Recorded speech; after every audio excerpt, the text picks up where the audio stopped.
Ježiš stojí predo mnou, oďatý v bielom rúchu s krásnym úsmevom a milujúcim pohľadom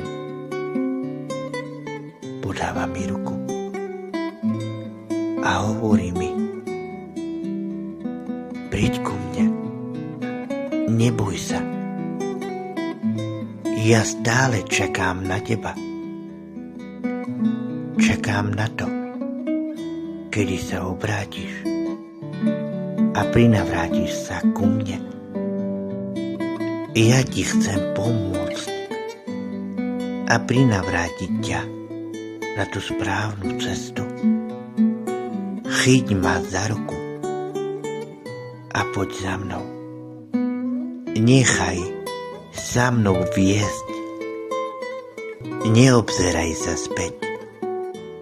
Nevracaj sa k starému spôsobu života, ktorý ti doteraz nič dobre nepriniesol. Iba smútok, trápenie a bolesť. Ja ti ponúkam svoju lásku. Ponúkam ti pokoj a radosť z večného života. Amen.